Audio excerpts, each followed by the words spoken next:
thank our sponsor, Parati's Quality Meats, located in Cranford, New Jersey, serving customers all over New Jersey for the past 50 years. Welcome, everyone, to another edition of Coach's Talk, presented by the Shore Football Report. And you know who I am because you see my commercials. I'm Coach Rob Davis. And today our special guest is from Point Beach High School, head football coach Joe Zaccone. Coach, thank you for coming on our show. We were talking a little bit beforehand. Loving the Short Football Report. We're checking out the website and checking you out on Instagram. Listen, if you can interview yourself and then interview other coaches, I mean, what can't you do, Coach? Coach, I like it too. I like it. You know what? If you saw that interview with myself and how much my wife wanted to know how much free time I have to orchestra something like that, and so what she did, she took me to Wildwood today.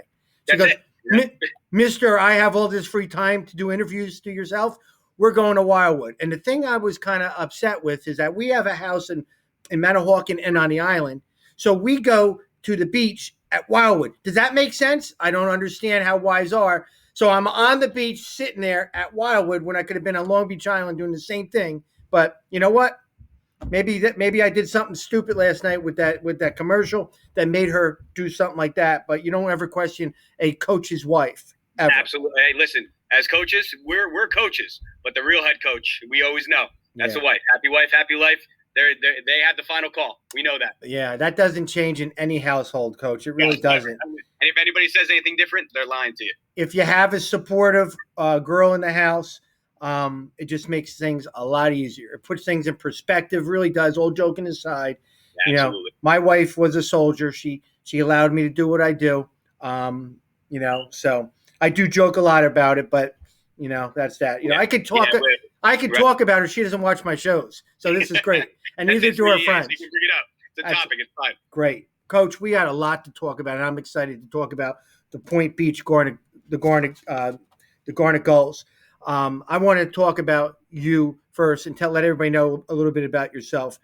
You, the head football coach this is your third season at Point Beach. You were 34 years old when you were a head football coach, right? Absolutely. Yep. The thing I did some research on you was your first season. I think you were winners the year before. Yep. You took them to the state playoffs in a 7-3 record. That was an incredible feat, wasn't it? You know what? It was a dream come true to get the job, first and foremost, and to be able to watch those guys, rise up from that adversity and come back. I mean, you know how it goes. I mean, after a tough year like that, it's easy to say, I'm going to take a year off. I'm going to focus on other sports, whatever it may be. And they had my back from the beginning. They knew I was going for the job. I had I was lucky enough to be an assistant coach year before and get to really know those kids, get to know the community, being a small community. And it was a great ride. We had a lot of close games in there. We had 2 10-7 games with Keyport. We had we had dogfights just with a lot of great teams, and it was a fun year. The kids really enjoyed it. As a staff, we enjoyed it. Yeah. It brought the magic back. Point Beach being such a small town, you see, you got cookouts going on in driveways. The red and white flags going on. It's Arnold Avenue and down. It changes the whole thing, and to be a part of that is infectious. And putting the 2019 back on the state playoff board was great, especially after what the great coach Sean Wagner did. Really bringing Coach. He brought Point Beach back to an unbelievable level. I mean, the playoffs became the standard. And they obviously had a state championship and another state championship appearance. So, having him as a confidant, somebody I can rely on. He's been at a few practices this summer because the guy just loves football. And even though he's not at Point Beach anymore, he's a fan. And, I'm very blessed to have that relationship with him, especially now we're running a wing tee. So, he's going to be at practice, with the eyeballs, checking things out, making sure the quarterback's feet placement are right, make sure that guard's pulling the right way. So he's been a great supporter, and I'm appreciative of that. That's great to hear. Coach, before I finish out your introduction, I'm all about first impressions because you do not get a second one ever. You don't ever get one. So your first impression to me from the outside looking in is that you took them to the state playoffs. Bang. So you won people over instantly in the first year. So that's a credit to you. Let me finish the introduction. So prior to you being a head football coach, you were a loyal assistant for 1 year under Frank Papalea, who you have a connection with through the past, like you were talking about. Before Point Beach, you were at Tom River South with Coach Signorino Jr. You were a running back and linebackers coach for 2 years. That's a great experience. And then before that, you were at Tom River East with Coach Charlie Diskin, who I know very well. Excellent coach, very, very organized, innovative offensive coach. And Yep. you were there for 1 year. Prior to that, you were at Homedale for 5 years with Frankie Papalea. I just love seeing the connection. You'll talk about that in a second with that. Yep. So you were with Frankie for 5 years, and you were the special teams coordinator, a receiver coach, and a defensive back coach. And before that, you were with Coach Dan Duddy, who I have a lot of respect for, Coach Duddy. You were there for 3 years. You started out as the freshman coach, and then you moved up to your last year. You were the slot backs and the linebacker coach. And prior to that, you were with Hall of Fame. You played for Hall of Fame Coach Bob Nanny at Tom River North. I would love for you to talk about your resume in this next segment called The Process, Coach. That's Absolutely. very impressive. I really love. I'm looking forward to hearing about it because you have a lot of people there that I kind of know and respect very much. The process is about how you became the head football coach right now. You didn't just snap your finger, Coach, and just all of a sudden it was handed to you. You worked for it. And these coaches and these players have to realize that, everything they do now, maybe in 10 years, you're going to cash in for something. So, Yep. Your character is always being monitored. Your production as a coach and your reputation is always at everybody's eyes when you're a football coach. You're observed 24/7. So It's a credit to you. And I just love when people say they're a head coach because to me, I know that you won the interview. You won the interview. Yep. You probably walked in there and said, "What time am I working tomorrow?" You That's know what I'm it. saying? That's basically what you do. Ready to roll. So, That's Coach, it. lead us to your process and how you became the head football coach, right to when you first started putting that mouthpiece in your mouth as a little kid. Thanks, Coach. That's great. Yeah, I mean the journey, Rob. It was a fun journey for me. We moved around a lot when I was a kid. We spent a lot of time in North Jersey. We made our way to Toms River when I was going into 6th grade. A tough transition year, grade wise. You have a lot of friends from, where you're at. 6th grade, during that time, that was when you were done with elementary school. Then you're going to middle school. So it was a tough time. So obviously sports brought me the connections. Started with Little League Baseball, started with the great coach Bill Rankin, who I wound up coaching, freshman football with, getting to know him. His love for every sport that he was involved in, because the guy is he's larger than life. Oh, yeah. And he got me into then Pop Warner football, played with the Indians for 2 years. And then from there, got to play for Toms River North and played for a great group of guys. I mean, a laundry list of just excellent men, first and foremost, and then, coaches to boot. Bob Nanny, Tim Osborne, Bill Paskowich, Frank Gianetti, and down the line. These were just men that I respected so much that, they could tell me to do anything and I was going to do it. Yeah. I wasn't the biggest guy in the world. Didn't matter. They found a spot for me. Toms River North with a lot of kids there. To give me a chance was something that I'll always kind of hold in my heart and appreciate for them. And then from there, I was able to go on to Rowan University, where I was going to play college football. That was the game plan. I wound up hurting my shoulder right away. And I knew that football probably wasn't going to be something that I could get back to. It was a pretty big tear in my labrum, and, I had some other things going on nerve-wise. And I fell in love with the rehab process. I fell in love with the strength and conditioning. So at Rowan, I then took a very big negative.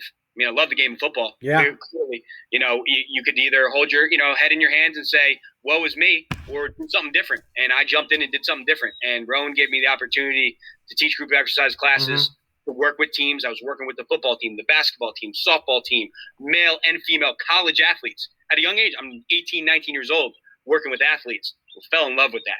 And that strength and conditioning background took me through Rowan University. And when I got out, I was looking for something to do, looking to get involved in sports. And Dan Duddy, we had a quick conversation about, what I could do. He said, listen, I have a lot of guys on staff. Would love you to volunteer. I'm going to give you the keys to working with all of our athletes from a strength and conditioning standpoint, but I want you to coach freshman football. I said, wait a minute. I get to do football and strength and conditioning at the same time. I don't need any money. Can I pay you to do this? This is a great opportunity. And Dan Duddy, when you talk about just a great man on and off the field, I learned immense amount way beyond football from Dan Duddy. And a cool story about Dan before I flip into the next spot. Mm-hmm. For our first game in 2019, my first game as a head coach, the night before we had our normal pasta dinner, and I wanted to bring in a guest speaker. And my original thought, from the time I got the job, was Dan Duddy. Oh yeah. I had called him, probably a week after I got the job. He was obviously a reference and everything else, but I said, Coach, listen, when we get to this time, I'm going to remind you now, because I know you got a lot going on. You got about 19 kids and, a bunch of things going on. But I want to lock this time down for you. I want you to speak to my kids. I want you to have that conversation with them, and we're going to be ready to tear it up. And I'll tell you, Rob, there was not it's a pin drop in that room. And when Dan got going, and, because he's so mild-mannered, but then once he gets going, the vein pops in his neck, he gets a little red, starts telling stories. And I'll tell you what, I think it was just the transition we needed from a tough season the year before to really just, Coach, real quick question with Dan. I love Dan. I mean, he was our first opponent for our varsity football game at Barnegat, and very class act, came over and all that. But he spoke to my church. Yes. Okay. The men's club. Yep. So I went there. He didn't know I was there. Saw me there. And of course, in his 3-hour speech, I was probably 20 minutes of it he talked about. But here he is talking, in like a youth group type thing and all that. And he was talking like a coach, so intense and this and that. And I was like, oh, I kind of like this. I really like this. So, I mean, I went to church and I was thinking football the whole time with him. But he put everything into perspective, how it all goes full circle with that. Class guy.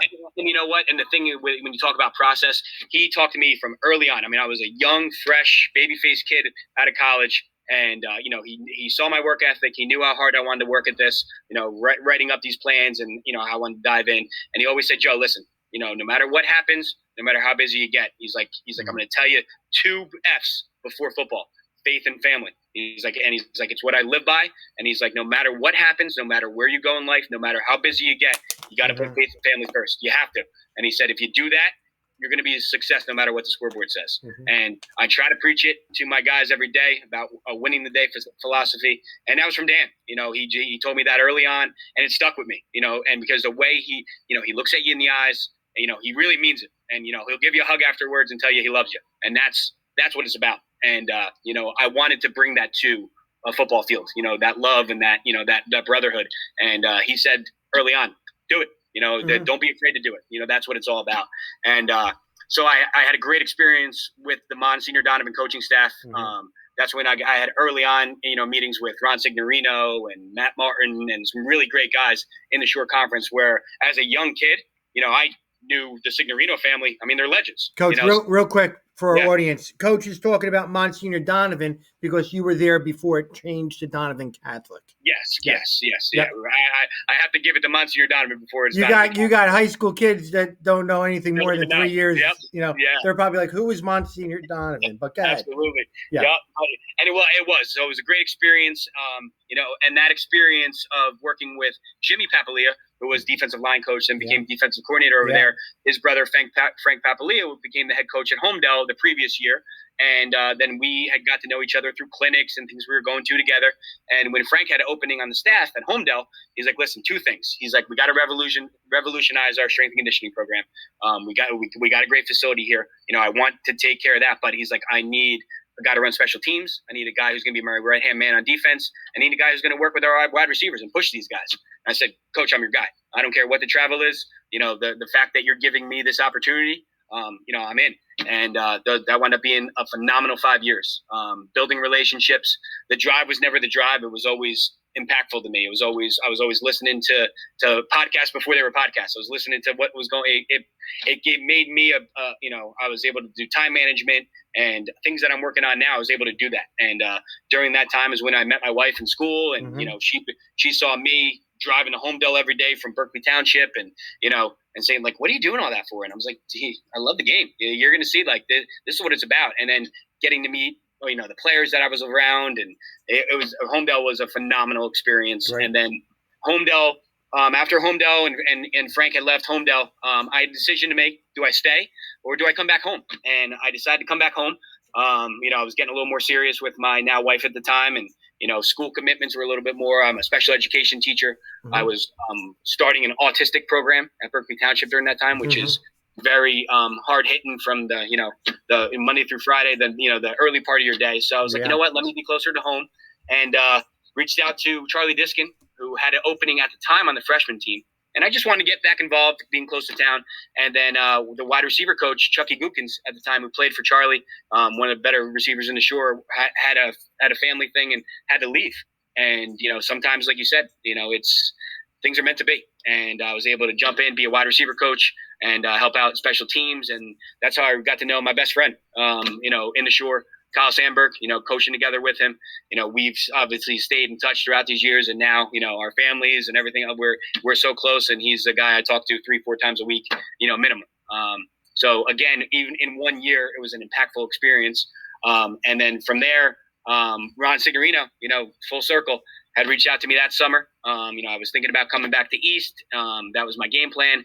But he said, listen, Joe, I know you're not doing the strength and conditioning over there, and I know you want to do it. I know that's something aside from football that you're passionate about. I want you to do it over here. So I was like, Ron, that's all I need to hear. I said, I'll coach anything. You want me to coach the O-line? You want me to coach your freshman? You want me to coach the water boy? I'll coach whatever, for you, because I respect the hell out of you. And, I want to be involved with the strength and conditioning program. And that brought me to South, Mm-hmm. which was a great 2 years. And then my wife got pregnant. We were, going to have our first child, and I took the time after South to really kind of reevaluate what I was doing, and am I going to get back in? So I said, my plan was to take a year off. I was, newborn coming on, the whole Mm-hmm. deal, and Frank Papalia got the job again. Synergy and full circle and meant to be. He gets the Point Beach job, Mm-hmm. gives me a call. I still remember, being in the garage, getting a call late at night, and Frank's usually not a guy who's up late, so I knew it was important. And he said he got the gig and wanted me to come over, and I came over, and I said, I told my wife, I said, listen, this is a once-in-a-lifetime opportunity, go be over Point Beach, great community, small school. Little did I know that it would be the next step for me in my coaching career. It was a tough year one, just a down year after Coach Wagner left. Was just a lot going on. We had spoke a little bit about, the difficulties of not coaching where you teach, and and then after that, was able to interview, win that interview process. Like you said, everything's a competition. Rich LaDuca, our AD, phenomenal AD, gave me the opportunity to be the head coach at Point Pleasant Beach, which is an absolute dream. I pinch myself every day, and successful, from the jump street. We doubled the amount of numbers in the program, getting kids to come out, and I'm able to do strength and conditioning there too with all the athletes, because being a small school, I'm able to work with both the male, female athletes. You get to know the kids, the families. You wind up having a female, track runner whose then brother is now a junior, has never played before, but then you build that relationship, then you get that kid to come out for football, and it's working, and we're getting athletes to come out. They may not know what a linebacker is. They don't know what a 3-tech is, but I'll tell you what, they're athletes. They're enjoying it, and we're teaching them the game. And now that we got these masks off and everything else, we're playing football in June and July, and we're getting in shape. And here we are, Coach. We're having a great conversation about going into year 3, my 15th year as a coach, and time flies, and we're having fun, man. Coach, listening to you speak, I want to just run through a wall for you. I mean, I really do, but that would hurt me. I'm not that tough. That's it, man. But you're very, very good with the power of your talk. You really are, and the impact coaches that you were talking about, I know where it came from, because I know Coach Signorino, I know Coach Diskin, I know Coach Duddy, and I do know Coach Frank Papalia. Those guys are the same mold. Very impactful. Very, when they speak, it's meant for a purpose, and I have a lot of respect for all those guys. Now I'm going to mention one person that I'm very tight with. Okay. Bob Grace. Bob Grace, one of the best. One of the best. Bob Grace is a guy I speak to so much, and kept that relationship with him. I was a roommate with his son for half a year, and got, I never knew I was going to get into coaching when I was in college. I really didn't. But, I mean, him being an AD and a football coach and all that, he's been very influential with me as a coach. Now, tell me a little bit about Bob Grace and what he's done for you at I'll, Point Beach. I'll tell you, Bob was one of the first people to reach out to me. He actually knew I was going for the job and really was supportive of me going for it. I wasn't the most recognizable name, going for a head coaching job, but he's like, listen, he's like, your reputation, you got a reputation. You're a hard worker. Yeah. You're enthusiastic, and you build relationships with kids. He's like, that's what a head football coach is. You know what I mean? All the other stuff, it's going to come in time, because once you get this, you're not going to let it go. And to hear that from a guy like that gave me that confidence that I really needed to push myself even forward and say, you know what?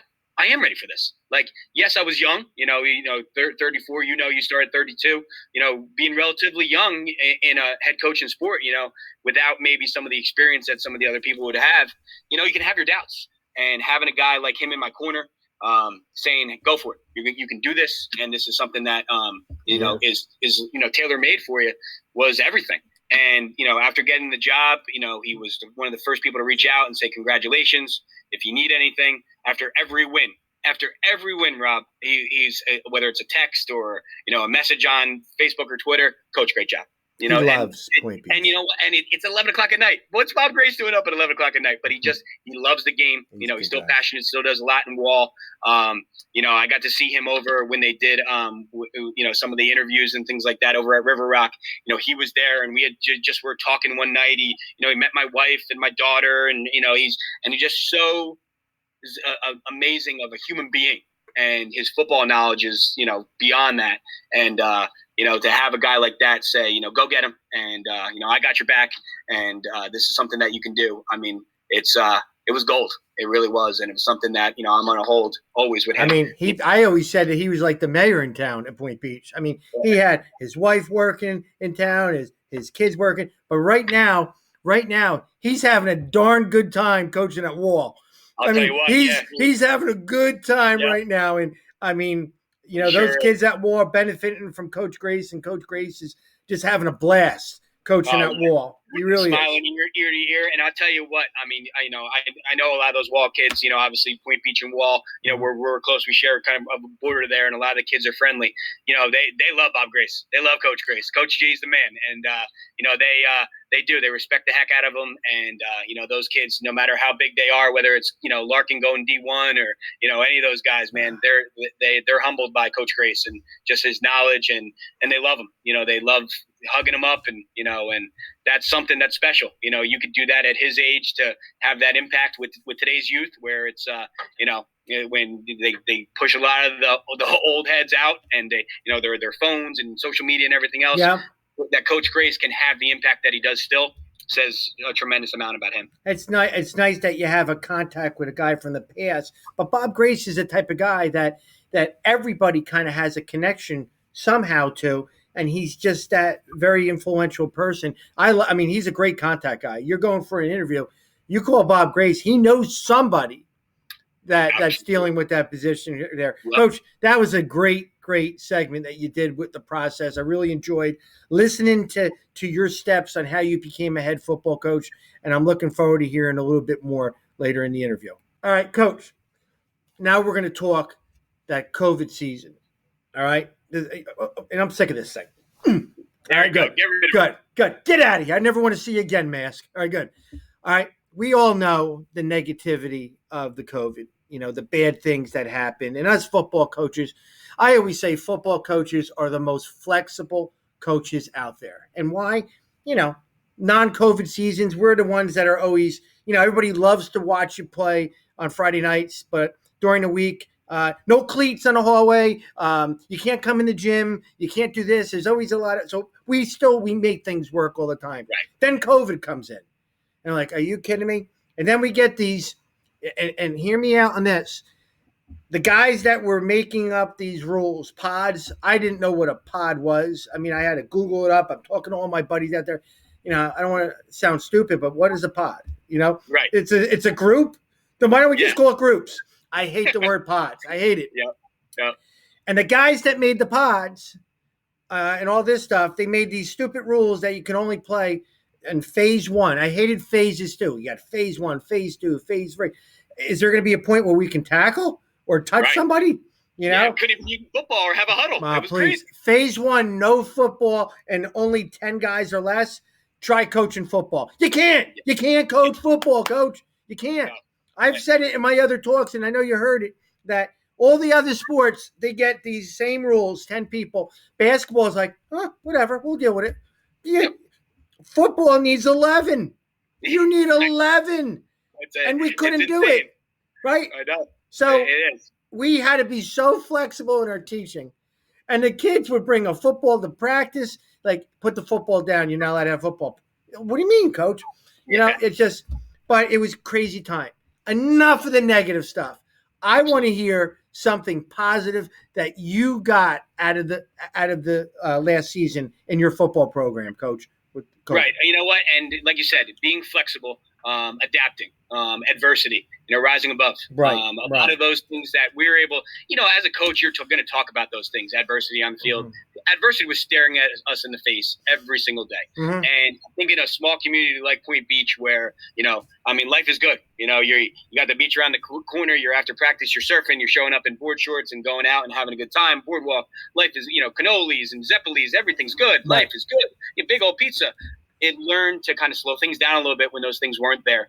And we learned how to control the controllable. Mm-hmm. We learned how to really learn the game, study the game, using Google Classroom and Google Meets and Reminds and things like that as a way of communication and getting kids that at Point Beach, we don't have a lot of kids that have played previously before high school. And so the game during June, July in a normal season is the time that we teach. Mm-hmm. And without that time, to be honest with you, Rob, last year I was going nuts. I was calling every coach that I could. Like, what are you doing? What can you do to get through to these guys? And mm-hmm. what I did once I slowed it down was using Google Classroom as a tool and, putting plays in, explaining what it was, teaching the game, being a teacher. I mean, we're all teachers first, right? We're teachers. And slowing myself down and really showing them why we do these things, the why. You don't have a lot of time for the why when you're on the field. You're getting it out there. You want to get 19 million things done in 15 million minutes, but the why and getting the kids to understand that. So we had a very young team last year. Mm-hmm. And now this year, moving on to seeing those sophomores, those puppies, those 15-year-old kids who had to stare at the bright lights because of everything was COVID last year, against Manchester's and, big-time competition, that, and they were able to play very well as the season went along. That mm-hmm. confidence they mm-hmm. gained, the understanding of the game. They had to do it by a trial by fire. We had one scrimmage with Point Borough, who's a bigger school. We had bigger schools with proximity scheduling and everything else. But the pods, like we were saying, brought us to that second game with Keensburg, mm-hmm. which we'll talk about a little bit more. Mm-hmm. We played significantly better. We brought them to overtime. We threw a ball inside. If we throw it outside, Rob, we're winning that game. It's one throw away. And it showed me as a coach the growth of this young team and that the process, the learning, the why was really starting to hit. Now that we're back to normal in June and July, mm-hmm. these kids are shooting out and they're ready to roll. Good, they know. They're like, we're not in Google. They're so thankful. I'm thankful. I just was talking to my coaching staff today, just thanking them again of their hard work. And I said, in 15 years of coaching, this is the most, just heartfelt I felt about what it is, because it felt like it was taken away last year. And I was doing 9 other things before I even thought about football. How many Google forms you were having filled out? Who had this? Who's got a headache? Who's got a fever? Who's got a mask? Who's got water bottles? It's like you said, to be able to be a head coach with all those, there's enough going on when you're just talking about football. Throw those other things into the mix. It really was a hard year, but because of that hard year, just how thankful I am for the experience now and experience that these kids are getting. I took that out of the COVID year. All the negativity brought us to this point. And I think it's going to translate to both on and off the field for these kids. Coach, sure. That's great take. I love hearing coaches spinning positive. For us coaches, we're control guys. And we didn't have control. And we always talk about in our program being comfortable, being uncomfortable. I felt, there was just the stuff that football coaches had to deal with. All these pods and no ball and a temperature check. If you don't feel good, go home. Now, us coaches, we would always say, suck it up. But we had to follow and respect the code of conduct with the COVID. I remember reading a sheet My AD gave it to me, and one of the things was symptoms. If they had these symptoms, diarrhea, upset stomach, didn't feel right. I looked at him. I said, "Tell him don't go to Taco Bell." I mean, seriously. But now with the COVID, it's like so kids might be going out to eat and be like, "I don't know if it was the food I ate or I just don't feel good." You had to tell them to stay home. Yeah. Tell me. I mean, as a coach, you're like this. And now you got these symptoms that you get the same time if you go to Taco Bell any other year. So this was nuts. We didn't know what to believe, how kids were feeling. Right. So we had to feel comfortable with being uncomfortable, us coaches and the kids with all the dealing with stuff.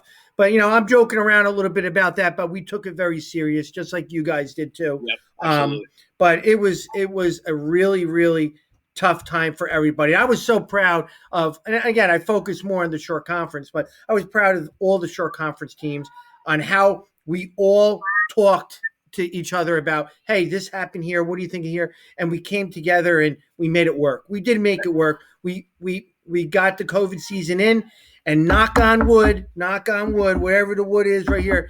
Let's get the 2021 season going, and let's not even talk about where's that mask. That mask is. It's gone. I threw that mask.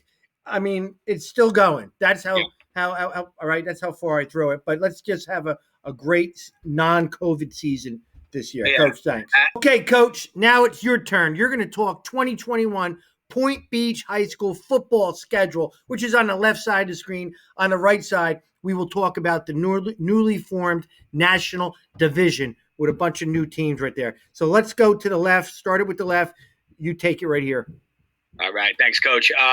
The National Division, I feel like our division is very unique for a multitude of reasons. Mm-hmm. Having Group 1 schools with Group 3 schools. Mm-hmm. It's obviously a very different dynamic. I've heard you with the other coaches. You've been on with Coach Bird and Glez and, LJ and Coach Fuller. And they've all kind of really talked about that. But at the same time, it's going to be a competitive division. My God. I mean, there's going to be some dogfights here. It's a great group of guys coaching. It's a younger group, a hungry group. Mm-hmm. Everybody in this group has an idea that they should be able to win this division. I mean, you'd be crazy not to. You should have that idea every year. But I think from a standpoint, I mean, I can go down every team and tell you great things about each one of these teams. Mm-hmm. They have great coaches. They have athletes. They have some hard-nosed kids, and they are guys that have been through the fire before. And coach, the way you played Keensburg the second time around, boy oh boy, does that not give you some optimism going into next season? I mean, absolutely. I mean, Keensburg, we're going to be playing them 6 times in 3 years. We played them now 2 times in 2019, 2 times in 2020. Coach Bird and I are 2-2, against each other. I got 2 from him the first year. He got 2 from me last year. It's a dogfight every time. We respect each other. We respect each other's programs. He does a phenomenal job out there.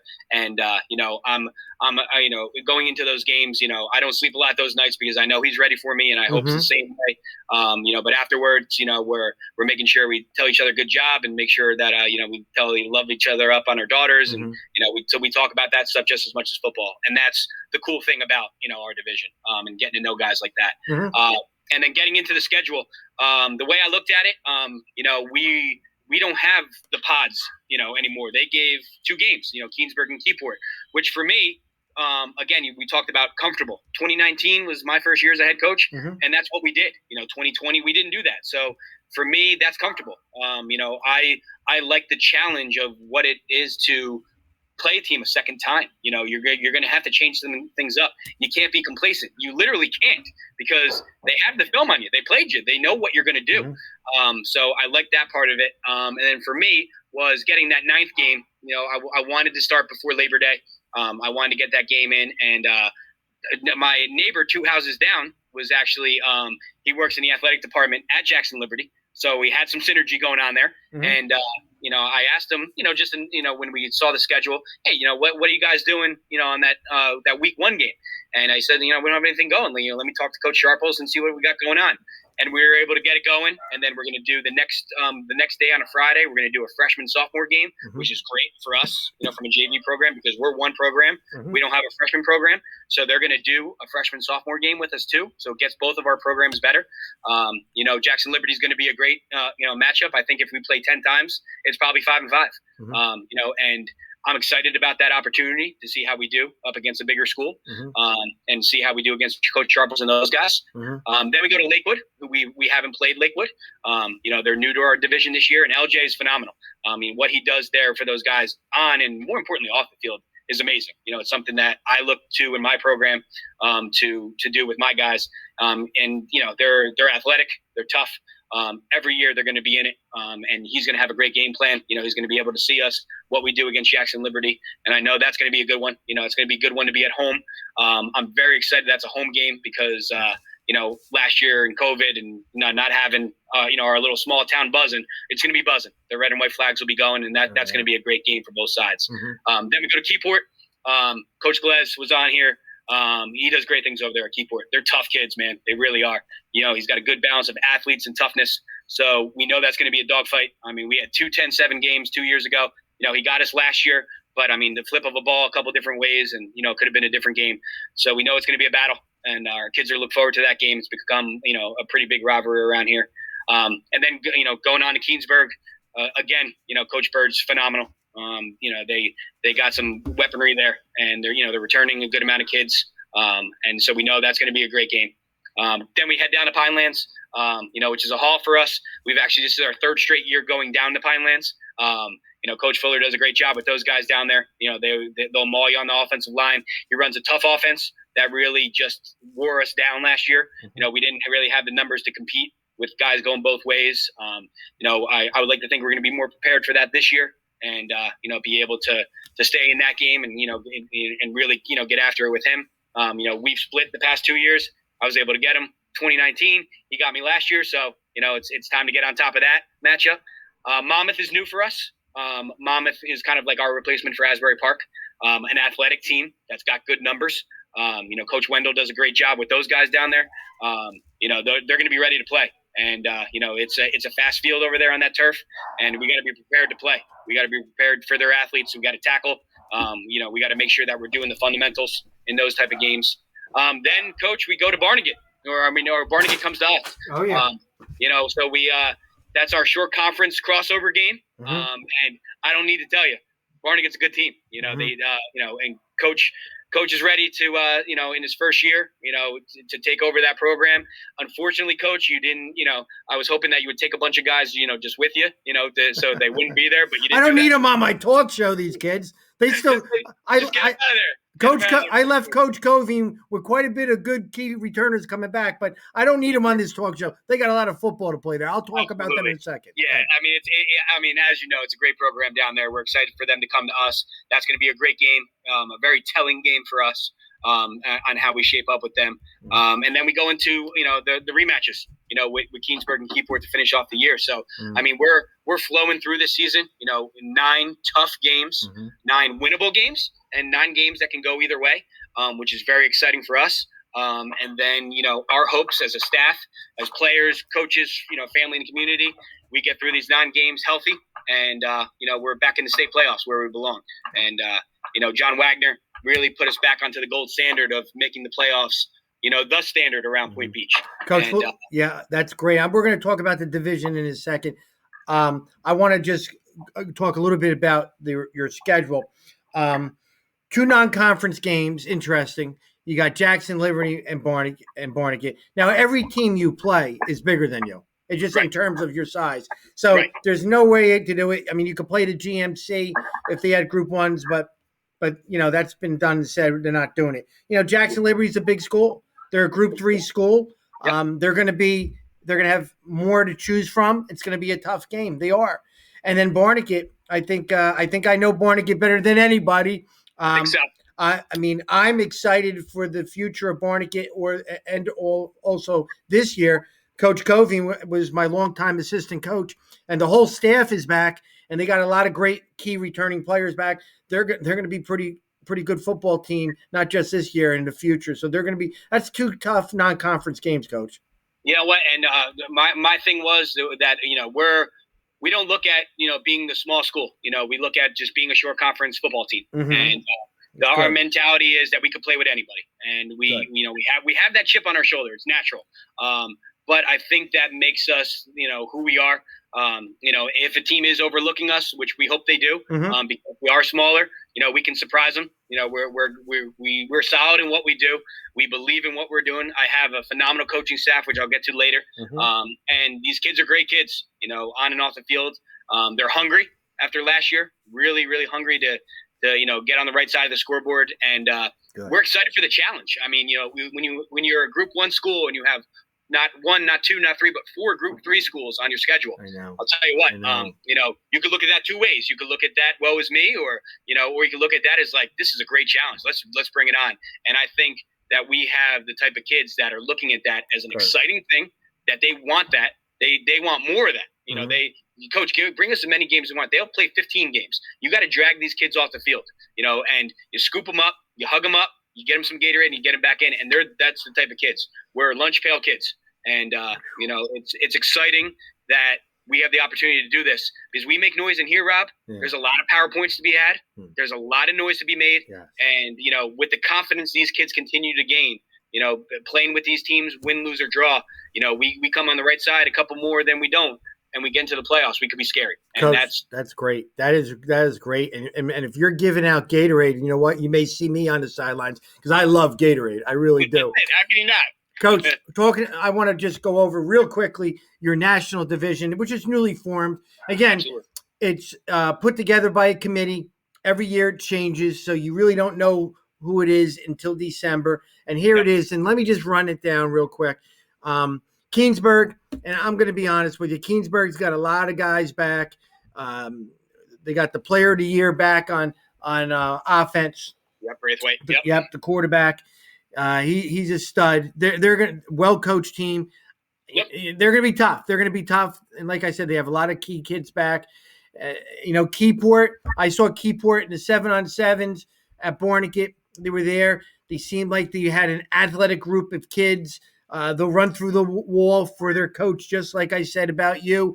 Yep. Very well coached coach there. He was at college coaching at that level, St. Francis, Coach Glesman. So Keyport's going to be a team, too, that they're tough to play 2 times around. Lakewood with L.J. Clark. Just a couple years ago, Lakewood was one of the top teams in the area. They've had a couple lean years, but they got some key kids back, especially their quarterback. They're dangerous because you don't know how they're going to react to playing Group 1s and different teams now. And then Monmouth, I saw Monmouth in the 7-on-7 at Barnegat. They got some athletes on the perimeter. They really do. They're going to come in with some bigger numbers. So, I mean, they just looking at eyeballs, some of these players, they have some really good-looking kids. So they're going to be a dangerous team too. Pinelands, playing Pinelands all the years. Pinelands has a bunch of underclassmen that have been very successful in the middle school and freshman levels, and they're going to be a little youthful, but they're going to be also experienced in terms of winning. So they may be also a very tough opponent too, just because the momentum they had at the lower levels and the guys coming back from those levels. And you guys have proven to be a real tough team to play a second time around. So if you've proven that these kids will play for the wall for you, and they're always getting better. So that national division is a very, very competitive division. I'm going to find it very fun to cover it. I'm going to have a tough time trying to pick who's the winner or the order of it, because you could just shake it up, and it could be a bunch of different ways from top to bottom. Coach, would you agree? It really can, and having it be like that, knowing you're going into a dogfight, into a game that you have a chance of winning, is all we could ask for when you make up a division.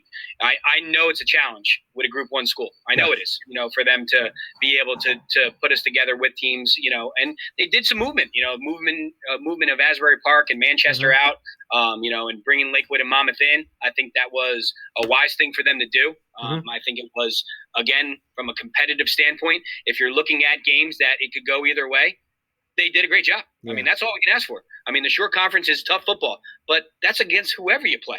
And that's what makes the Shore Conference what it is. That's why there's a shorefootballreport.com, because there's great teams, there's great coaches.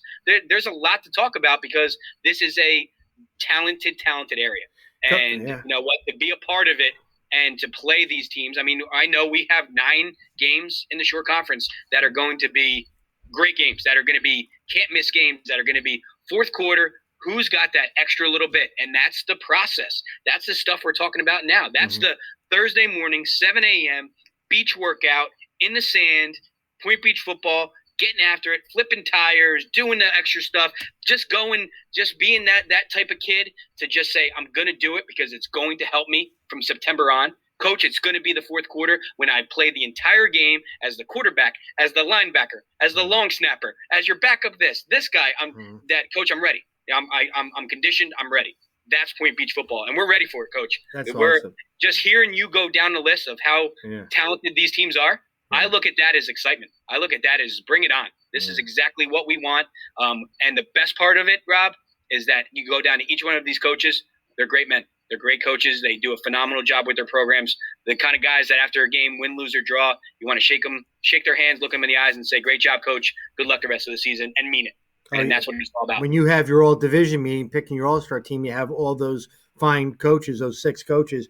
I mean, that's a great working environment, having 6 great head football coaches working together. Coach, that was a great take on your schedule and your division. Thanks. Thanks, Coach. All right, Coach. Now we're going to talk about the guys that make the head football coaches look great. And that's the assistant football coaches. They are the glue to the program and have different kind of personalities that have the kids react differently to and respond to is something that really makes programs elevate year in and year out. So let me hear your 2021 Point Beach High School football coaching staff. All right, absolutely, and you're right, Coach. I mean, I can't do it without these guys. I can say that we are a tight-knit group. You know, we've been coaching together the past few years. Great guys. They're the type of guys you want to be in the foxhole with. Also, the type of guys you want to have a beer with. You know, and that's what it's all about. You know, you spend more time with these guys than you do with your own family, so you better love them and you better enjoy the time. And they work their tails off. Being a Group 1 program, you know, we're one team. We have freshmen through seniors on the field all at the same time. So we all have different roles, and without a lot of hard work, you know, we're not able to get, you know, half of what we want to get accomplished. And to start, my defensive coordinator, Jeff Bauer. Jeff Bauer is phenomenal. He is the head wrestling coach as well. He was the defensive coordinator under John Wagner. He has a great understanding of the game. He's intense. He's not going to be a guy who's going to have long, in-depth, crazy conversations. He's business. He's got it down. He's got a game plan down, and he sticks with it. You know, he really does. He sticks with it. He's great at in-game stuff. You know, he can draw up something on the fly, or if something's not working, he's an asset. And Point Beach is huge with wrestling. So, you know, football players being wrestlers and wrestlers being football players and vice versa. It's huge. You know, it obviously translates to being conditioned and being great players. So Jeff is vital in what we do. And then we go to our offensive coordinator, Brandon Gross, who's also our O-line coach. Brandon is somebody who played for me at Homedale. So he's a younger guy, and he is intense as well. He's working tireless hours of, you know, putting in different kinds of plays, you know, adaptations to it, having a game plan, being very detail oriented. I ask a lot of him, and, you know, he answers the beck and call every time. Great guy, and he does a phenomenal job with the offensive line. He played 4 years at Montclair State. He was you know, standout player for me at Homedale, and the kids love him, you know, and they'll run through a wall for him because of his enthusiasm, but he's also got the details down, you know, and they know that we're going to be prepared. And the same thing goes for Jeff. He coaches the defensive backs and our running backs and wings. So, you know, those kids are ready. And then from there, we have Mike McGee, who's coaching our linebackers and coaching our wing backs. He is also on the wrestling staff. He coached as an assistant coach with John Wagner as well during those years. He's got a familiarity with our offense and defense. Just a great guy. He's a, you know, AP history teacher in the high school, involved in everything. He's on every chairman of the board, you know, in town. That goes a long way, you know, in a small town. You know, he knows a mom of a kid who might be, a difference maker for us. That stuff goes a long way in a small town when you're a group one and you got 140 kids to choose from. That's it. And we got 300 kids in the whole high school. We're lucky if 150 of them are males. We don't have a lot to choose from. So if we can get a kid that maybe knows a guy who knows a guy, that means a lot. And Mike is always doing that. He's always looking for that next person. And he knows everybody. He's a Point Beach alum. Yeah. And that stuff in Point Beach, that means a lot. Talking about Point Beach alums, another guy on staff, Josh Yates, played for Coach Wagner. Was quarterback and wide receiver. Young kid, 22 years old. And I'll tell you what, you don't know how old he is. You'll never know that he's that young. He's got a mind for the game. I talked to Coach Wagner ahead of him even coming on last year as a volunteer, and he raved about him. He's like, this guy was picking up things even before I did. He's just a student of the game. Now that we're running the wing tee, he played in it. He's our quarterback coach. Mm-hmm. He's challenging our quarterbacks to do better because he's out there running it with them. He's like, this is what I ran. This is what – and then he was a receiver. He knows the offense. He knows the nuances. And he's so eager to see Point Beach hit that road that he was able to hit. I mean, he was in that state championship game. Yeah. He got that taste in his mouth, that tough loss to Middlesex. It's there. He wants to get back and climb that mountain. Mm-hmm. And the kids feed off that. Mike Pelicane, another guy on staff. He's a teacher in the high school. He coaches our wide receivers and coaches our linebackers as well. Again, the synergy with the high school. He coaches a baseball team as well. He's an assistant coach under Coach Fury and Coach Mazza. We had a very successful baseball season. And again, we have 2 to 3 impactful baseball players that are now coming out this year that are going to help us. That, one's a guard, one's a tight end, / defensive end, and another one could be just a versatile player all over the field. And without those 3 guys, we're looking a little tough when it comes to depth. But again, the synergy of having a coach that has maybe had him in class or has seen him on the baseball field and said, hey, just be involved. Just let's see what the football program is about. Just come to a workout. Come to one of the beach workouts. Come run around a little bit. And it's contagious. I like to think that our practices are upbeat, up-tempo, fun, and that, we're getting a lot out of it because we're always moving around. So I just want them at a practice. I don't need them to say, need to commit to football now. Just come one time. Come to a weight room session and see how you feel about that. And then imagine what it's going to be like Friday Night Lights in Point Beach. And that's how we get a lot of kids to come out for the program because of these coaches. It's a link to the school. 4 out of 5 of the coaches, they're in the high school. I'm over at Antrim in the middle school. So we have about 16, 17, of our freshmen this year that are now playing. When you have a group of 45, 50, and you got 15 to 20 freshmen, that's a beautiful thing. And again, synergy from middle school coming up. And, it's a staff that I expect to be, together for a long time. We're all relatively young. We love Point Beach football. We love Point Beach as a community. And I think that's going to show. Coach, I was going to hit on one of those guys that you've been talking a lot about, Coach John Wagner. I was going to talk about him later on in the interview, but I want to talk about him now. John Wagner is a guy that came in, and he was not a Point Pleasant Beach guy. No. And he had such an impact on the athletics there. Again, a Hall of Fame coach that comes down here and left his mark. I have a lot of respect for that guy. Always picked up a phone, would talk to me, whatever. We even scrimmaged him when he had one of his better teams, won a state championship. But his teams were elite back in the day. But you have guys on your staff that coach with him, and also played for him. So that's great that you still have a little of that John Wagner, mentality, that grind and all that stuff. How valuable is that, having those guys on the staff that had a John Wagner in their life? And the synergy even goes to our athletic director. Rich LaDuca was John Wagner's O-line coach, for all those years. We have a tremendous amount of synergy with that successful program. And the biggest thing that I wanted to do is not close that door and say, well, I'm going to do it my way. I got to do, that's not the way to do it. I mean, the best plays, the best things that come are all things that are shared. That's why we go to clinics. That's why we talk. That's why I call Kyle Sandberg 4 or 5 times a week just to get an idea from him. Just what would you do in this situation? Why am I calling him? Well, he's my best friend. But why am I also calling him? Why am I calling Brian Staub over at Point Borough? Because you share ideas. It's what you do. With John Wagner being Point Beach royalty and climbing to the top of the mountain and really making it what it is now, I owe a lot to him. I may not be a head coach here, without him doing what he did to get Point Beach to the relevant nature that it is. As you know, I mean, it's a dog-eat-dog world out there. The players are going all over the place. Point Beach, we're such a small town. We rely on some of the other guys that come in as tuition kids or come for the academics, because the best part of the college process, as being involved in recruiting a lot, when you call Point Beach, you already know the academics are taken care of.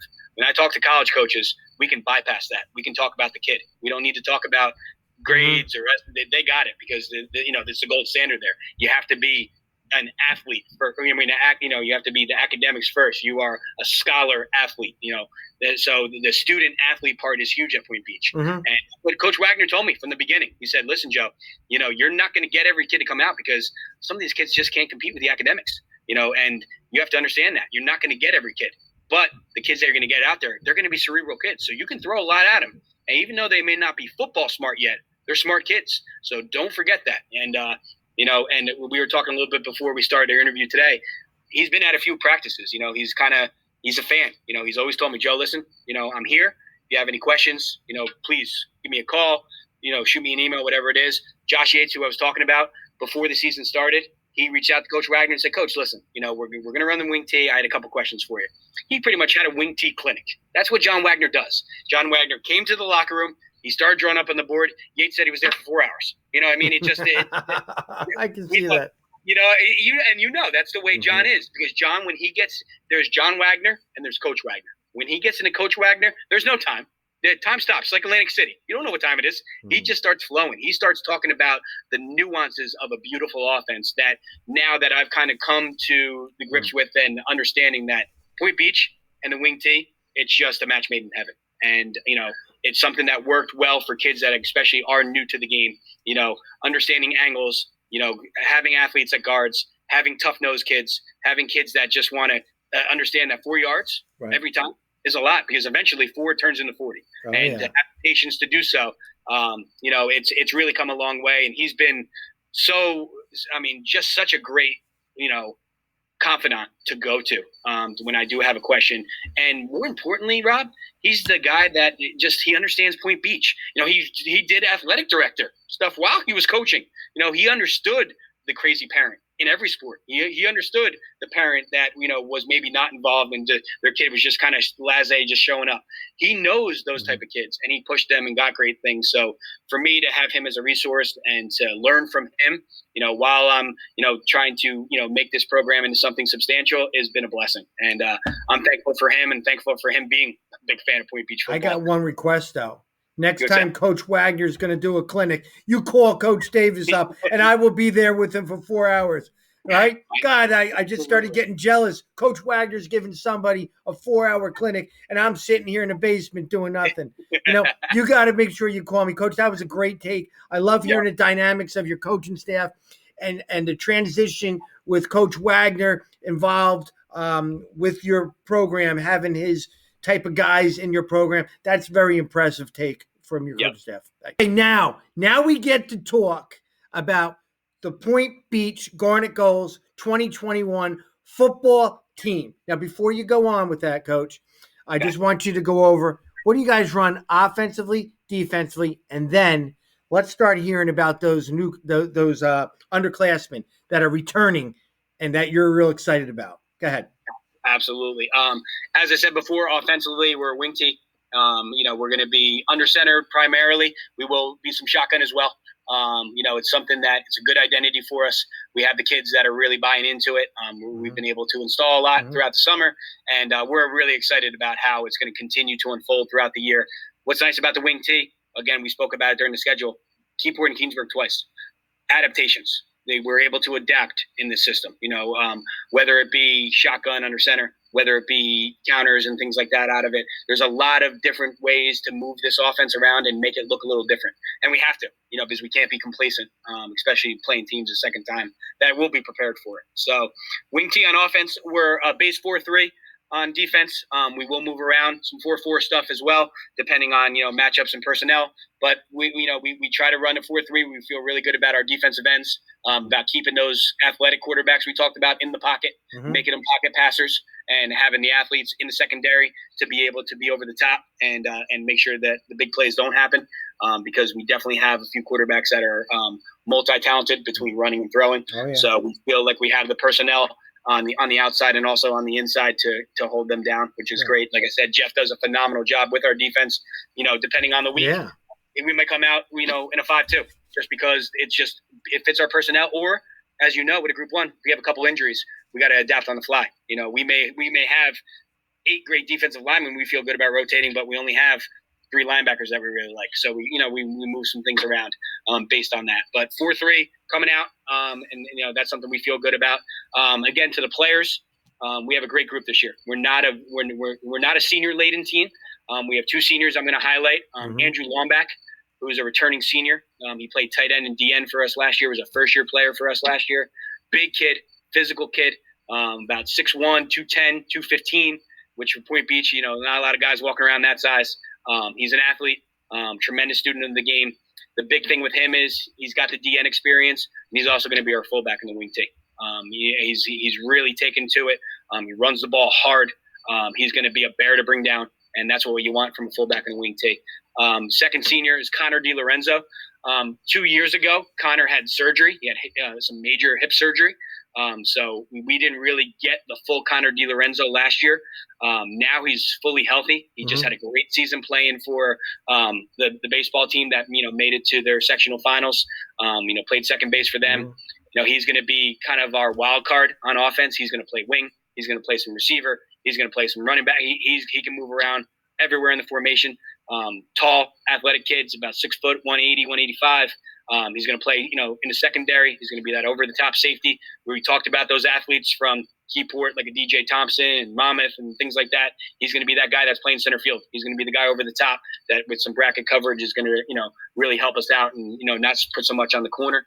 So those are our 2 seniors. Then I'm going to highlight some juniors. Like I said, our juniors, as sophomores last year, there was a lot of trial by fire, but this group of 4 young men are phenomenal, and they're really going to help us out a lot. I'm going to start with our quarterback, Joey Bealey. He's a junior. He got time last year as a sophomore. If you watch our film as we were kind of going through the season, you start to see that he got some time as a 15-year-old kid back there. You pull up the Manchester film. He got hit so hard in the ribs, but made about a 40-yard seed to David Terranova, who's now going to be playing some college baseball, one of our standout receivers, and put it on the money. Stood in there, young, inexperienced, and you know what? He learned from every game. He learned from that experience, and he's really taken to this offense. He's a leader, natural-born leader, tough kid, physical kid. Not big, but I'll tell you what, it doesn't matter what the back of the baseball card says with him, back of the football card. He's tough. He plays like he's 6'10". He's 5'10", but he plays like he's a foot taller because he's a student of the game, and he'll do anything. For us. He's also going to play linebacker for us. Wow. So Joe Bealey's going to be big-time player, so watch out for that name. Dawson McPherson, another one, played running back for us last year, again as a sophomore. He'll be, our main halfback in this wing T. He'll also be an outside linebacker for us. So, again, key positions. Got a lot of time last year. Runs the ball very hard, very patient, good vision, and even better kid. Tough-nosed kid. Mm-hmm. So we really, we want to put the ball in his hands, and we feel good about that, especially, again, when you talked about, the young kids. He had the ball in his hands last year, and, it was tough. It was tough sledding, some tough games, but he learned from it. And then going on to Roman Grasso. His brother Michael played for us last year.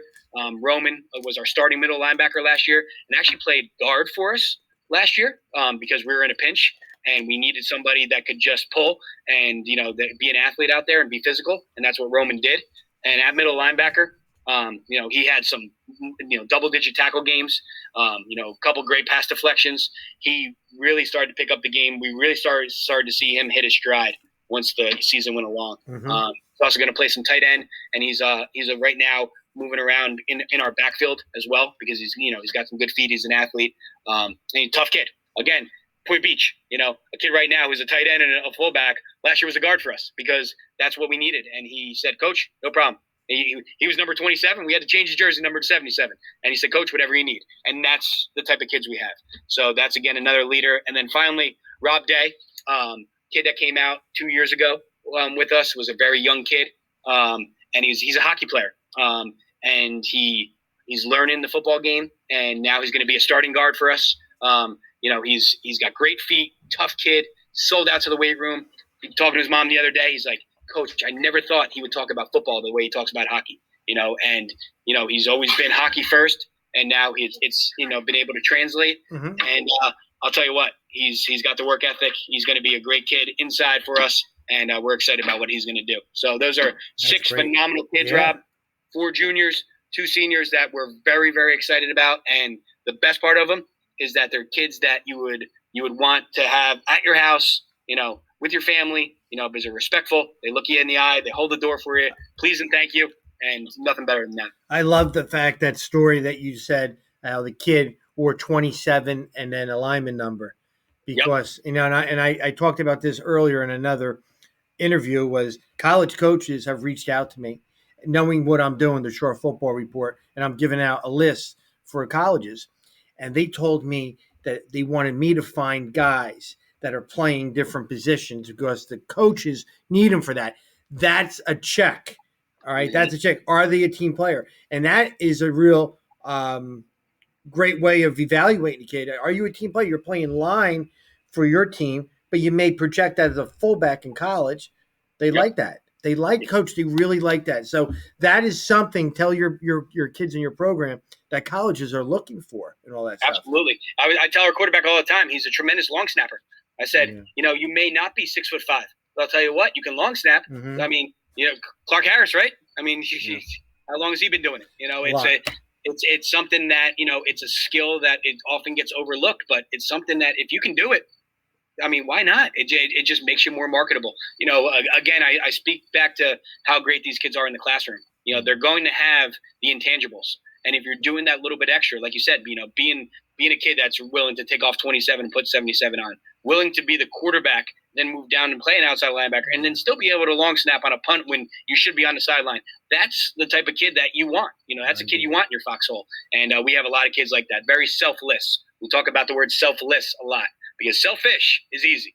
Selfless is hard. And we have selfless kids, and that's a testament to them. I'd like to say that I'm a part of it, but Rob, I'm a small part of it. That's who they are. That's the DNA. And that's the families. It's the Point Beach families. That have instilled that into them, and we're just really kind of rewarding that and celebrating that. More than anything. Coach, that's enrooted inside them. I mean, it's you really can't you got to either have it or you don't have it. You're that type of a kid, and that comes from their upbringing. At home. We only coach the kids for 2.5 hours, 3 hours a day. Yep. The other 21 hours, they're at home. So I mean, all that stuff. Coach, what are your numbers like, freshman to senior at Point Beach? Projected. So right now, I mean, it does vary every year. We talked about the difficulty we had a few years ago. We had 25 kids in the entire program, freshmen to seniors. So it was a very tough year. That was last year? That was 4 years ago when we had the tough 0-9 year. Okay. And that was the issue. We just didn't have depth. We had 3 seniors. It was the first year after Coach Wagner left. It was just a very tough transition year. You're going to have that. The enrollment was low, things like that. Last year we had about 42, 43. But again, we didn't have the tuition kids last year because of COVID, which for us, that could be 5 players. 6 players. We're talking 5, 6 players. You're talking 10 to 15% of the program. Right. So that was a little down. The previous year we had 45. We're looking about that 45, 50 number now, which for us is huge. That's a very good number for Group 1. Yeah, absolutely. And the big thing that has really changed, that's really helped me out this year, is I just had my first full year as an interim teacher, at the middle school. So getting to know those incoming freshmen now, getting them out for football, it was a lot easier to have that communication with them. My previous year as a head coach and assistant coach, I was working down in Berkeley Township. So, I would see them after school, but I didn't see them during the day. I didn't know who the incoming freshmen were. So now having that relationship, and then we also have Bayhead, Lavalette, Seaside Park kids that come in to Point Beach. So getting to know these 8th graders now and saying, hey, who are a couple of these guys? Let me be able to reach out to them, because usually what happens, I would reach out to them come August, when parents would reach out to me, or maybe a parent meeting they would show up at. But it's very hard because you don't have the communication with them. Now I do, so it makes a big difference. So, we have, 16, 17 right now freshmen in July, and who knows who shows up in August and beyond. It's a revolving door, and kids get excited about what's going on. They may decide to come out their sophomore year, and then numbers continue to grow. And I'd like to say that once they come into the program, they stay in the program. They enjoy what we're doing, and they enjoy the process. They love the weight room. They love the camaraderie. They love Friday nights. Friday night in Point Pleasant Beach is a pretty cool town. It's a fun place to be, and we have the Gulls nest going, and being small, like I said, you can literally see driveways, of people sitting out and having a good time and enjoying what's going on, and that's what we want to bring, and kids feed off that. Coach, I have a different perspective as a head football coach. I know some people always go, "Hey, weed everybody out. Give me 17 guys. I'll go to war with them." I'm a numbers guy. I'm a numbers guy. I like a lot of kids in the program. And when I was at Barnegat, we had as high as 74 kids on varsity. We've had 110 kids in our program. I like that. That means kids want to be part of something that's exciting. And listening to the way you talk about your program and hearing your numbers at 50 right now as a Group 1 school, because aren't you guys the smallest school in Ocean County, right? So, absolutely. And you got 50. That's a good number for Group 1, Coach. So you're doing something right. They want to be part. Kids want to be part of something special. They all do. They're all. You can go to any school you want. Kids are kids. Kids are kids. They want to be able to be under. They want structure and have fun and be around something positive. And that's what's going on there at Point Beach with yourself and the staff and the tradition that was built from the last couple of years. So that's something to be proud of, Coach. That means a lot that you're able to see that. I do. And it's being a small school. I look at that as an advantage. I really do. I look at that small school mentality of an advantage. It's fun. Everybody. Everybody knows everybody. And to get numbers, like you said, I want kids to be a part of it. I never say come out and play football for me. I said just come be a part of this process. Come to a weight room session in March. Come to this session, and it is this same thing that's here. If you like this, you're going to love that. And that it's worked now for now going on year 3, and I hope for many, many years to come, because it's absolutely, like I said, it's a dream come true every day. I wake up, popping out of bed 5 a.m., ready to roll, kissing the family. And I see my daughter every morning, Rob. Every morning I say the word go, and she finishes off beach. She's ready. It's a family thing. We believe in what we're doing, and my family's behind it, and they love the community as well. It's a blessing for sure. Coach, this was a great interview. I love it. Coaches talking Point Beach Garnet Gulls football was a smash hit. Now here's this. Okay. Now it's up to you. I just set you up in volleyball. You got to spike it. And how you going to do it? TheShoreFootballReport.com. Okay? Yes. All right? Don't forget .com. I mean, if you forget the .com, you ain't going anywhere. That's right. And also bring in the in the beginning. And .com, The Shore Football Report, and then you got yourself a website. They got to make sure they check your Instagram. You're explaining this very well. And listen, I pay attention. Listen, I got my this. commercials are right to the point. I don't elongate it. It's 50 seconds, right to the point. I want you to click. And would it hurt for anybody to subscribe to it? All right. Listen, I can't even get my daughter to subscribe. You know why? She said, "I don't want you to have one more follower on YouTube than me." And I go, "What?" So I got to go late at night when she's got her iPad, she's sleeping, and click on her account and press it. So the other day she goes to her mother. She goes, "I can't believe what Daddy just did. He subscribed to the thing." Well, click, I'm unsubscribing. So I got a big war in my house. That one. Okay. But Coach, this was truly, truly an honor to have you on here. I love it. I'm just going to give you something. Yeah. First, you're going to promote this. You're going to try and get on the top 10.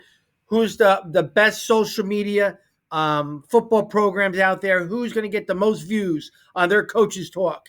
And right now, Brian Wilkinson of Manchester is winning with 415. It's a battle. Raritan, Pinelands is up there. And every coach is going to be on here and have the same amount of time to do their views. So we're going to have fun with that. But with my thing, just so you know what I do, when I was a head football coach, okay, I can't believe it. I've been 18 years and I'm not coaching football, so I got to put all my time and effort into this.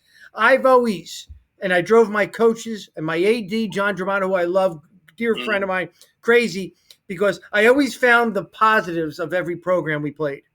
Yep. So, and no matter who we're playing, no matter how good we are, I'm not happy during the week because I'm focused on, holy smokes. And I look at all the positives what a team has. That's what I'm doing in this report, the shorefootballreport.com. I'm going to promote every program from their positives. And that's what I want to do. And hearing you speak, and I love listening to how you're fire, you're a great speaker. A lot reminds me of Coach Dan Duddy when you speak. I learned a lot about your program in these 40 minutes that we were talking. And you got something going real well. You have a bright future. You're a young coach. You're energetic. And I've heard so much about the way your strength and conditioning. Because when you got hired, I heard that you were all into that stuff right there. So I kind of knew something about you. And, that says a lot about you because that's where the grind is. And that's where you're getting all your relationships from, sweating with the kids. All right. Amen to that. I mean, the relationships. When you said that, Rob, I mean, that's it. I mean, but there's something special about a small room, and we got a room that's barely bigger than a garage. And I'll tell you what, that's the place you want to be. It's loud, it's fun, it's energetic. Kids are on each, and then the best part during the year, it's males, female athletes in there. There's a revolving door in there. It's a place where you want to walk in. Administrators come in, teachers come in. It's that small town encompassed in one little place, and then we get to do it on a big scale on a Friday night under the lights with a great group of people. I mean, nothing better. So for me, that strength and conditioning aspect of it and how that translates to the field. I mean, the fact that I get to do both now as a head football coach and running a strength and conditioning program. I mean, if I was checking off boxes, I don't have many boxes to check that I really been able to accomplish. You always want to accomplish more.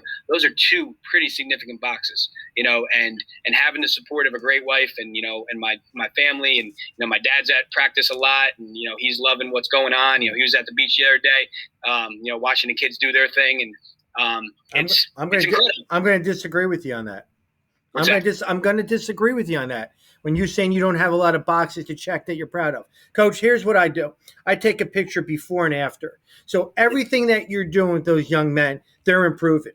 So if you I literally took a picture and had all the data of all your kids in the weight room, how they're doing and how they progress, to me, that's a check. To me, you're winning it in the off season with that. To me, they're coming back. To me, the numbers are high. To me, those are all checks. All right.